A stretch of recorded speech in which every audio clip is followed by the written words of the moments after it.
So you are 45 or even 50 and you want to get pregnant at that age, yet science has told you that the chances are slim to none. I, though, have come to put a twist on that reality. Want to get pregnant at 45 and older? Better yet, want to get pregnant at 50 and older? What are the real options? That's exactly what I'm going to talk about in this video. Keep watching.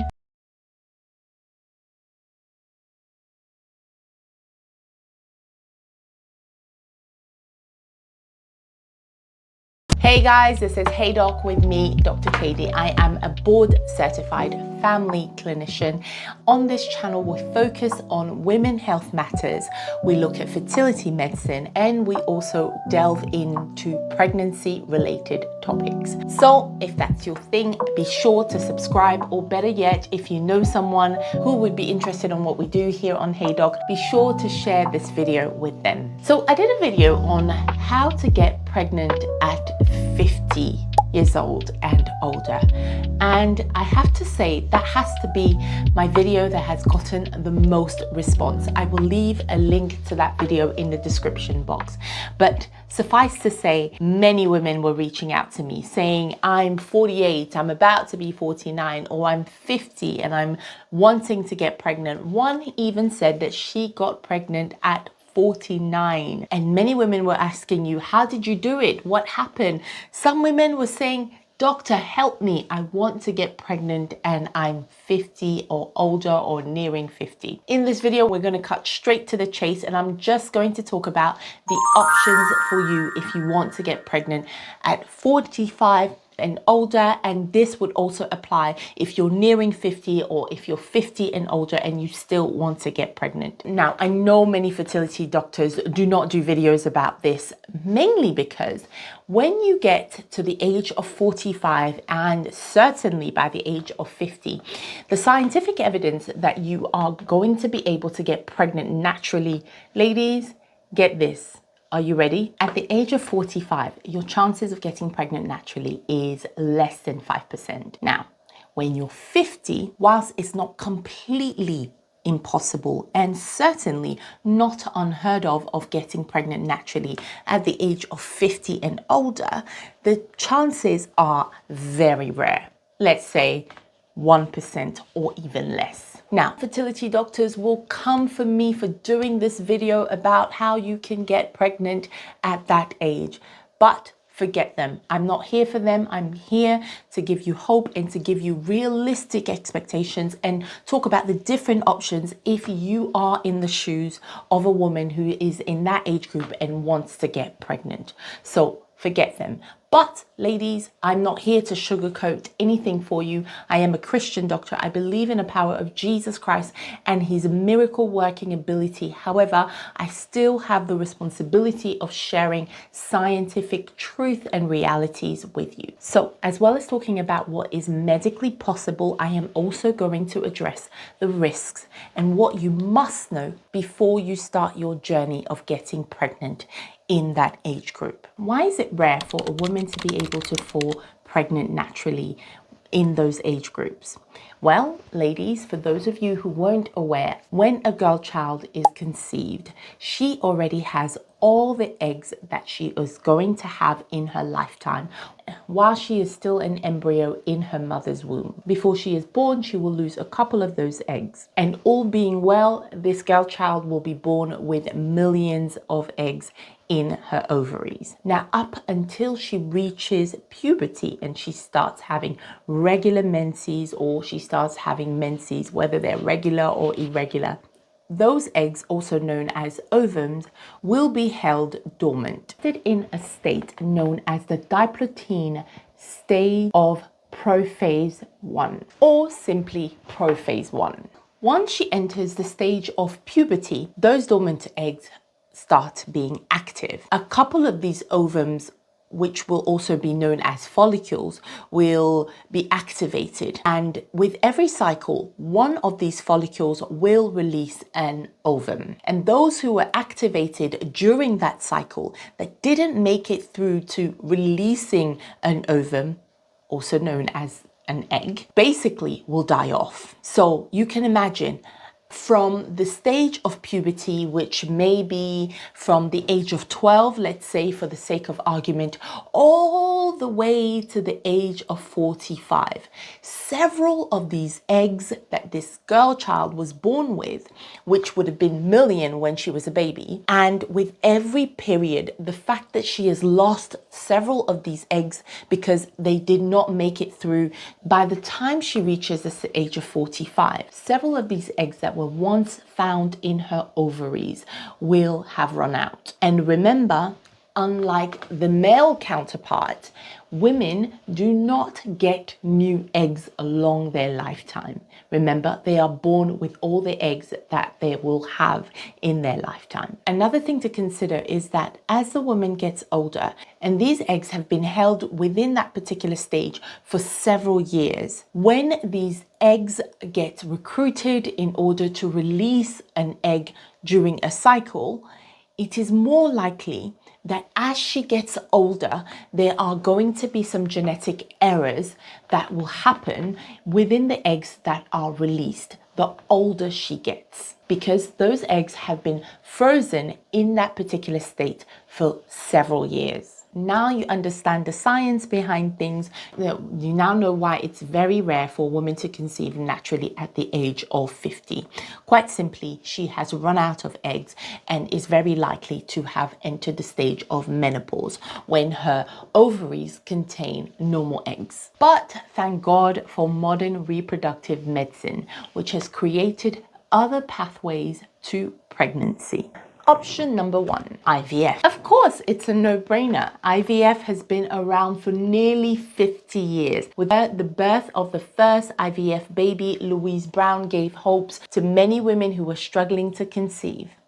In 2026 and beyond, IVF has also been used to help women over the age of 50 get pregnant and have children of their own. Now, remember, with IVF, you still do need an egg.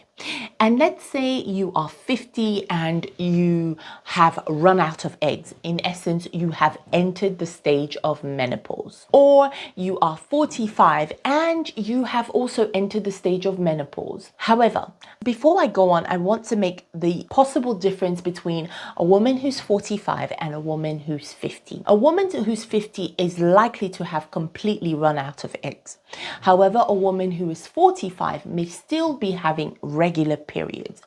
Though her ovarian reserve may be very low, she may have just a few eggs left over. Now, the significance and the relevance of that, of the difference being 45 and 50, yes, 50, you're likely to have no eggs. At 45, yeah, you're likely to have just a couple of eggs left over. At the age of 45, if we were going to help you to conceive and have a child at 45 or let's say 46, it is possible for us to see if we could stimulate your ovaries to allow any eggs that you may have left over to grow bigger in size, and for us to do an egg pickup of maybe the remaining 2, 3, or possibly 4 or 5 eggs that you have left over. So the difference between the two age groups is that at 45, it is possible for us to still have you conceive with your own ovum, with your own eggs. At 50, the chance of that is relatively low. Now, let's go back to talking about conceiving and having a child at 45 and older and 50 and older through IVF. Remember, I mentioned that with every cycle, you recruit a few eggs. Now, the older you are, and during a period and during a cycle, the eggs that have been remaining dormant since you were born 40 something years ago are now being asked to come alive and produce an egg that might be fertilized. There is likely to be a genetic error in that egg.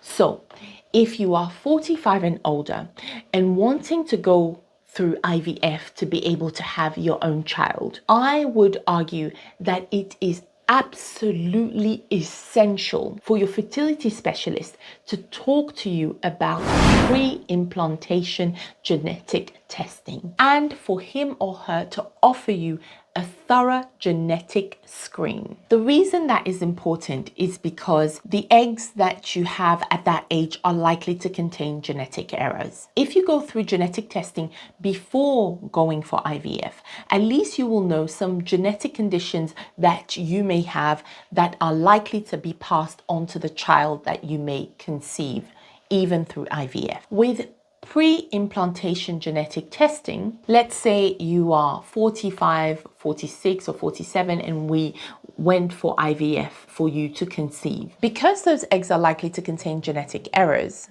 but they're your own eggs and you may want to give it a try of having your child using your own eggs. So if you go for IVF in that age group, the pre-implantation genetic testing procedure will allow us to examine the embryo. That means once your egg and your husband's sperm have been put together in the Petri dish and an embryo has started to develop within the dish, it is possible to analyze the embryo for any genetic, structural, or chromosomal abnormalities before the embryo is transferred into your uterine cavity. At the age of 45 and older, having a child through IVF, to me, it's a no-brainer that you go through pre-implantation genetic testing. Now, let's look at the ladies who are 50 or nearing 50 or 50 and older.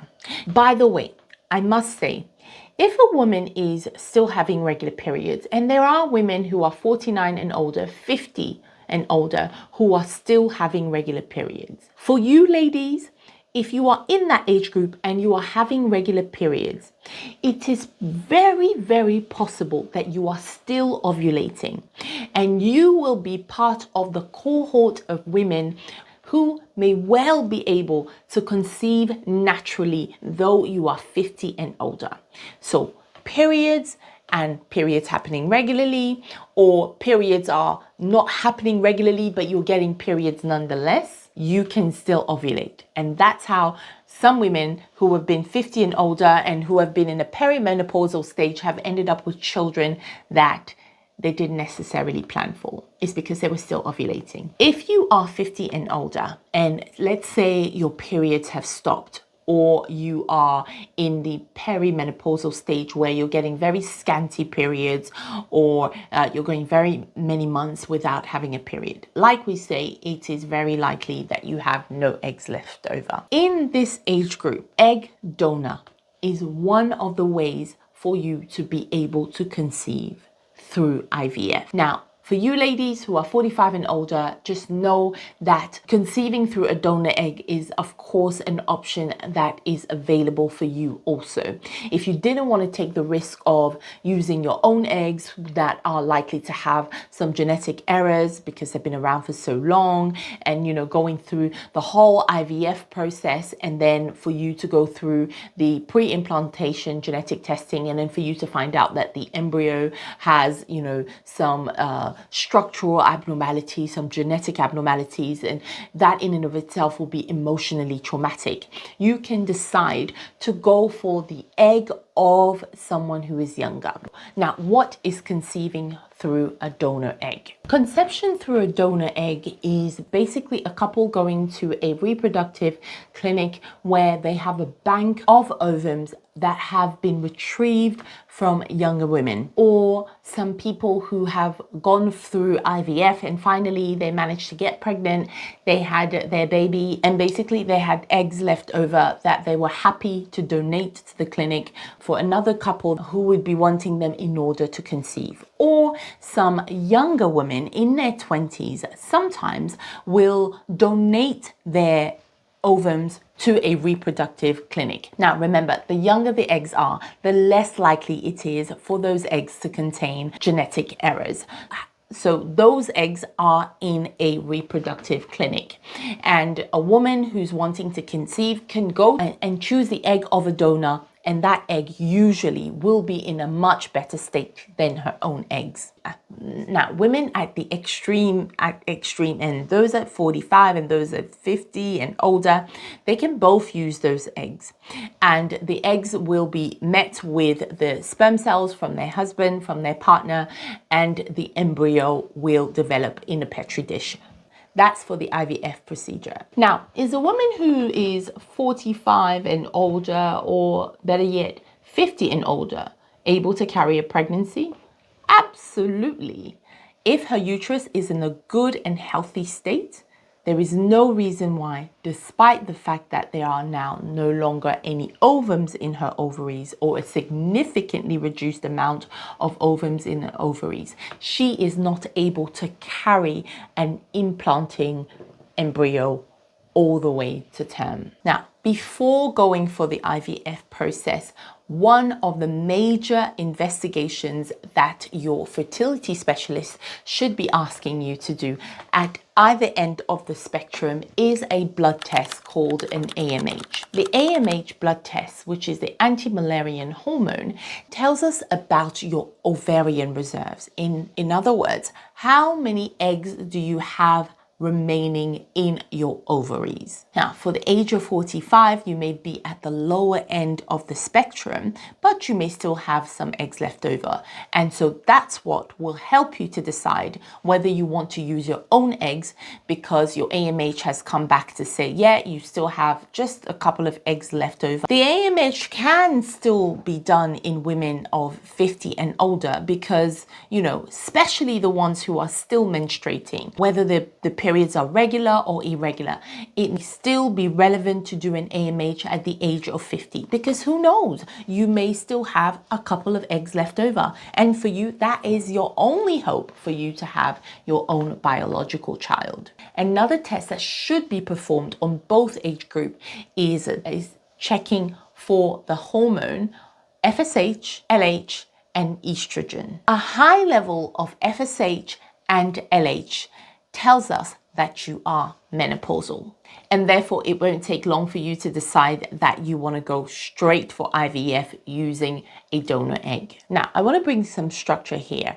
Remember, we're talking about the ways that you can get pregnant in those age groups, and currently we're talking about using IVF as a procedure in order for you to be able to fall pregnant. Now, within the procedure of IVF, there are still different ways for you to go about it. For the women in the 45 and mid 40s, and possibly I would even argue at 47, as long as she's having regular period, you can use your own eggs, assuming that you have a decent AMH, and once your ovaries have been stimulated, we are still able to retrieve a couple of eggs. Although at that age group, ladies, I just want to manage your expectations. You are not likely to get very many eggs. Then for the women who are nearing 50 and older, remember, AMH can still be done, but it is very, very, very, very likely to be low. Now, for those ladies, we looked at using a donor egg from someone who is younger, and therefore that egg is less likely to have any genetic errors. The third way for you to get pregnant using the IVF procedure is for you to use a donor embryo. Now, it's very important for you to realize this. A child that is conceived using your own egg will be your biological child. This child will have your DNA.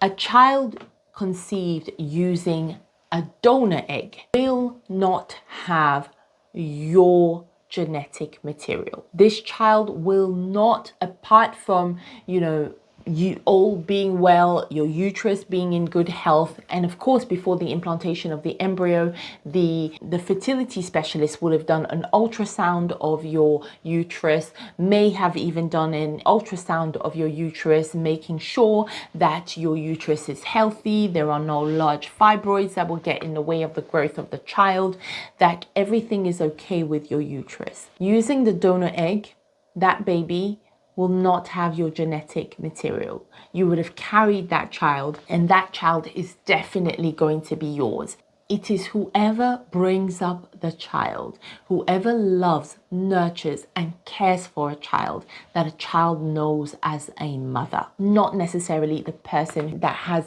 the same genetic makeup as the child. And this is especially the case for you women who are so hung up on having a child that is yours biologically. Just be aware that if you use a donor egg, that child does not have your genetic makeup. However, if your husband's sperm was used to fertilize the donor egg, your child will have your husband's genetic makeup, but not your genetic makeup. It's important to know that. Similarly, if you have used a donor embryo, that means the embryo had started to develop, and once implanted into your uterus, the development stage continued, but the embryo was already in the reproductive clinic, frozen and ready to be chosen and ready to be picked up. That means before you even came to that reproductive clinic, that embryo had already been formed by a couple who had many embryos. They chose one, they fell pregnant, and they decided that they were going to move on with the embryo that they had. And they were quite happy to donate the rest of their embryos. If you pick that embryo, that child will not have your genetic makeup. Neither will that child have your husband's genetic makeup. But remember, you would still be the mother because you are the one that would have carried it for 9 months and would have given birth to that child that has resulted from that embryo. But yet, genetically, that child does not have your genetic makeup. Another way that you can go about having a child at 45 older, 50 and older is to consider surrogacy. Now, surrogacy is mainly used when a woman cannot physically be able to carry a child. This is particularly the case when a woman has had multiple miscarriages that has been linked to the structural abnormality of her uterus or other medical issues like cardiovascular health, her respiratory health.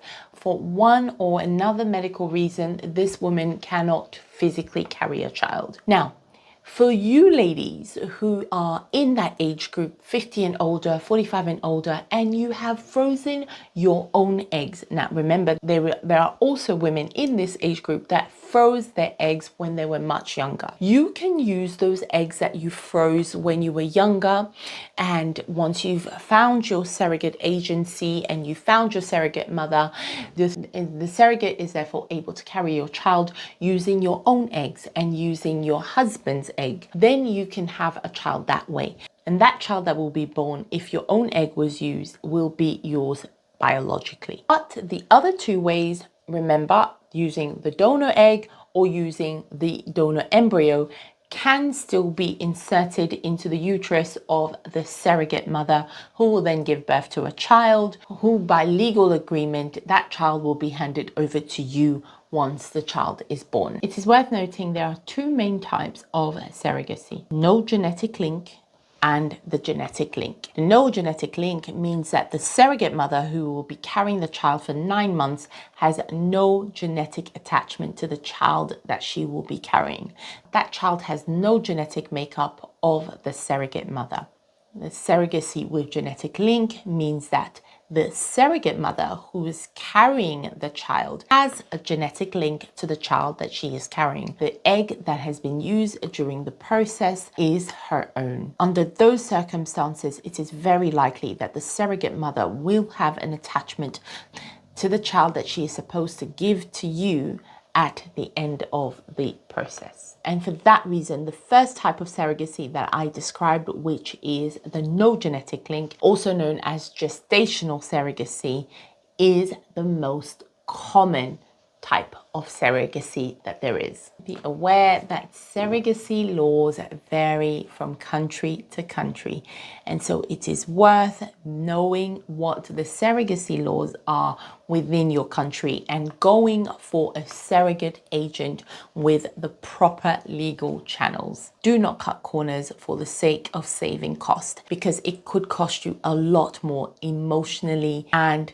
psychologically later on in life. The third process by which a woman who is 45, 50 and older can have her child is through a process known as platelet-rich plasma. Now, the principle of platelet-rich plasma really applies for women who have some kind of ovarian reserve left. That's why it's absolutely crucial for your fertility specialist to know what your AMH is before doing anything at all in terms of trying to get you to have a baby. If your AMH is low, but it's still something that they can work with, that means that there is still some eggs left over. The concept of platelet-rich plasma works on the basis of taking the woman's own blood, putting it through a centrifuge machine. The machine separates the plasma from the rest of the blood's content. This plasma is then used and injected into the woman's ovary. The principle and the hope is that this plasma, that is the woman's own plasma, would stimulate and rejuvenate the ovarian tissue. And what that does, it enhances the quality of the eggs as well as the quantity of the eggs, all thanks to the growth factors that are found within the plasma that was used and injected into the woman's ovaries. This procedure is particularly helpful, but for women who are completely menopausal. That means that after the doctor has done their blood tests, their FSH and their LH are really high because they've gone through the menopause. There is essentially no point of wasting your money. So if your fertility specialist is recommending this procedure for you, two things you must ask your fertility doctor to do for you. First of all, your AMH, and then the rest of your sex hormones, being the FSH, the LH, and the estrogen. That will give us a good idea as to whether or not you are menopausal. If you're menopausal, don't waste your time. Go straight for some of the other options that I have discussed. Now, remember, PRP is a new fertility technology. It doesn't always work, and there is no guarantee that at the end of it you will end up with lots of eggs. So say you were 46, 47 and your doctor speaks to you about PRP and say, hey, this is a way that we might be able to get better egg quality and better egg quantity. Just to manage your expectation, ladies, it's something that may work and might give you some eggs to work with, but it's not a guarantee. So it's a bit of a hit and miss, but it's an option nonetheless, particularly for those of you ladies who are absolutely desperate to have your child that has your own biological material, that is biologically yours, that contains your genes, your chromosomes, that is your own. So it's worth a try if you wanted to go down that route, but make sure that your AMH is not absolutely zero, that there are a couple of eggs left over. Otherwise, don't bother. On the other hand, another thing I must warn you about with PRP is that some studies have shown that once you go through the PRP procedure and you inject it into the ovaries, after that, there is an even more rapid decline in the number of eggs left over. So it may be good for one cycle, and whilst the eggs are being retrieved, after that there is a rapid loss of your remaining eggs in your ovaries. Just something for you to note before you decide to go for that option. Now, on to the things that you must consider if you are looking to get pregnant at 50 and older. Pregnancy at 50 is high risk. You must understand that. The reason it's high risk, it's because your cardiovascular capacity is not what it used to be at 20, 25, 30, 35. A growing embryo, a growing fetus will make a huge cardiovascular demand on your cardiovascular system. So if you are a woman in your 50s, you must make sure that you are in good health in order to be able to carry a pregnancy safely. Because you want to get pregnant because you want to bring up a child of your own. You want to be there for the years of that child. You don't want to be in a situation where your health is not optimal, you're getting pregnant, and the pregnancy is giving you no end of trouble with your general health. So what I would say is that if you are looking to get pregnant at the age of 50 and older, before you even think about visiting a fertility specialist, you need to do a thorough checkup on yourself. Some of the medical areas that should be examined before you consider going down the route of pregnancy at 50 and older, even at 45 and older, is your cardiovascular health. Make sure you've had a full blood count. Make sure you've checked your iron levels, because if you are anemic, you don't have enough iron, you will not have enough iron to share with the growing fetus, and that may lead to cardiac failure. You may develop heart failure in pregnancy if you are anemic. You must also have a baseline echocardiogram, and that is basically an ultrasound scan of your heart to make sure that the valves are working properly, that the chambers of your heart are working properly.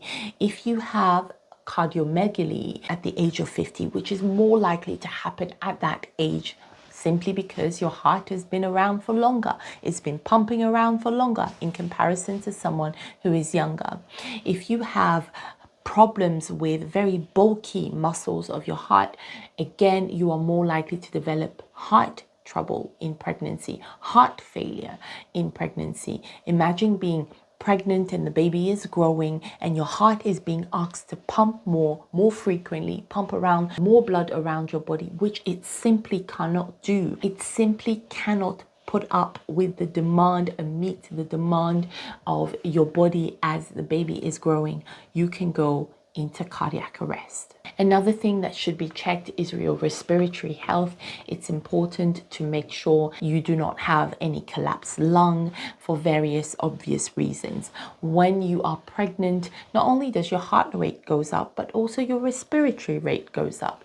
If you are having troubles breathing, you're not going to be able to deliver the oxygenated air that you need to your growing fetus. Part of your cardiovascular health also should consider checking your blood pressure. If you are wanting to fall pregnant at 50 and older, 45 and older, you must control your blood pressure before you fall pregnant. Once you fall pregnant, the medication that is used to control your blood pressure has to be changed to a medication that is safe for blood pressure in pregnancy. Very often it is not appropriate to continue blood pressure medications that you were taking before falling pregnant in pregnancy, but maintaining a good and well-controlled blood pressure is absolutely crucial. If you are hypertensive before you fall pregnant, you are hypertensive in pregnancy, you fall into preeclampsia, which is preeclampsia is a serious blood pressure disorder that happens in pregnancy, typically from 20 weeks of gestation onwards. But it can also happen. But at the age of 50, you are likely to be hypertensive even before falling pregnant. And those pregnancies make you at even higher risk of developing preeclampsia that can lead to multi-system failure in later stage of pregnancy. You should check your endocrine system. Do you have any problems with your thyroid? Having diabetes has a massive implication on your pregnancy, has a massive implication on the health of your baby. I have done a video on this channel about diabetes in pregnancy as well as high blood pressure in pregnancy. If you want to know the details of how these conditions can affect your baby in the womb, which is more likely at the age of 50, I will leave a link to those videos I have done in the description box, as well as issues with your thyroid. If you have hyperthyroidism or hypothyroidism, it can have an implication on the development of the different organs of your baby. So before you even fall pregnant, get your blood sugar checked. And if you are found to have these conditions, ladies, it is not the end of the world. The key is to control these adequately. The only time I would say it's possibly not wise for you to want to fall pregnant at that age is if it was found that you have a poor ejection fraction, meaning that your heart wasn't pumping very well once the echocardiogram was done, or if you were found to be severely anemic and it cannot be corrected, or if you have hypertension, very high blood pressure, that medications, it is a struggle to control your blood pressure.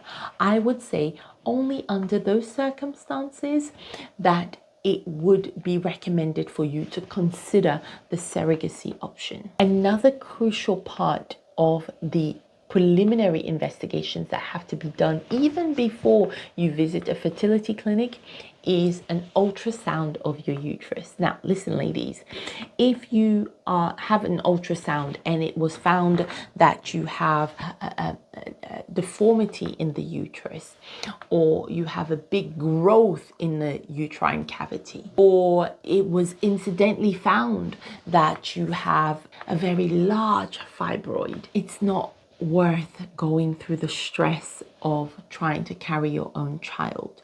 There is the surrogacy option that you can consider, because the impact of a fibroid at 50 on your womb and the child that you will carry, especially if the fibroid is very large, is probably going to be even more significant at that age.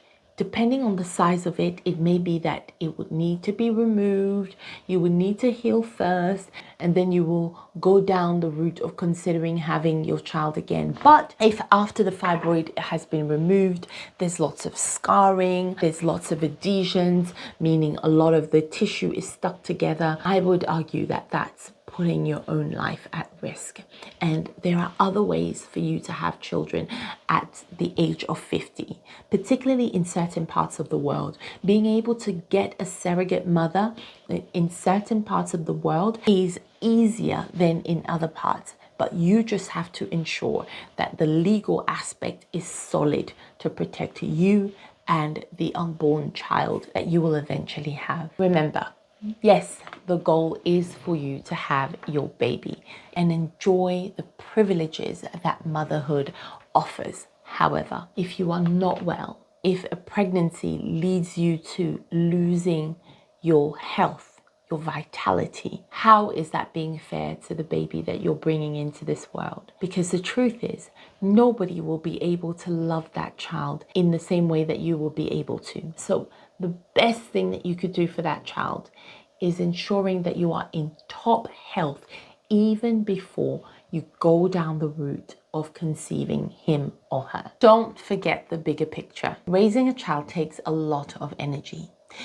You need a solid support system around you, and you need to be able to make long-term plans. What's daycare, nursery going to be like? What's the expense of this child going to school? Or you might be retired by the time the child is in university or in their A-levels or high school years. Do you have the financial ability to meet the child's needs as well as yours if you are not able to work in that child's primitive years? Have you spoken to your family? Who will look after the child when you go back to work once you've had the baby? Can you afford an education fund for the child? Let's face it, you've lived 45 or plus years, or now 50 years, without another human being to care for. That's for those of you who do not have any children. Have you thought about how this child will affect your lifestyle? Are you physically ready for the physical demand that pregnancy will make on your body? It's important to consider all these areas because having a child at that age is a life-changing decision, but a very joyful one once you are ready, prepared, and you are prayed up, trusting in God. Once you have considered all these things, you will be looking down the line of making the right decision about the best fertility clinic to go for. I have done a video right here on this channel about how to choose the best fertility specialist when you are actively trying to fall pregnant. Watch that video. It will equip you with some of the questions to be asking your fertility specialist and equip you to make the best choice on which specialist to go for. Be aware that some fertility clinics have strict age limits and they will not consider patients beyond a certain age. So avoid disappointments by doing your homework before you choose your fertility clinic and go for your first consultation. Make sure that one of the very first things that you ask for is whether that specialist has had any experience dealing with women who have children later on in life. So the answer is yes. You being 45 and 50 years old in 2026 and beyond is not, strictly speaking, an obstruction for a woman in that age group from falling pregnant. You can get pregnant at that age, but usually it is through assisted reproductive techniques, either through the donor eggs or some of the other options that I have discussed during this video. But it's important to approach this with realistic expectations, having done the proper medical checks on yourself for your own well-being, and of course having done some very thoughtful planning with your loved ones. So if you're watching this video, it's very likely that you are planning to get pregnant in this age group. What are you going to do next? Are you going to do your medical checkup to make sure that it's safe for you to carry a pregnancy? Or have you made up your mind and the next thing that you're going to do after watching this video is to book your appointment with your fertility specialist? Please share with me what you decide to do. Let me leave you with the scripture that should help you get further direction and instruction from the Lord. Proverbs chapter 3, verse 5 to 6. Trust in the Lord with all of your heart and lean not on your own understanding. In all of your ways, whatever way you will decide that you're going to conceive this baby, acknowledge him and he will direct your path. You might want to go through the donor egg, or you might want to go to use the way of using the embryo or the surrogacy. He is the one that's going to say to you, do not use that surrogate mother. She is devious. Do not use that donor egg. Do not use that doctor. Do not use this clinic. Amen. I can understand that it's a very difficult time. I pray that the Lord direct your path, my dear. That yearning for this child, whether it's your first or the fifth that you really, really want, I trust that the Lord will direct your path. The Lord bless you. May he keep you. And I will see you in our next video. Don't forget to subscribe, like, and to share what we do right here on Hey Doc. Who knows, someone might come across the saving knowledge of Jesus Christ by watching one of our videos. Take care and we will see you later.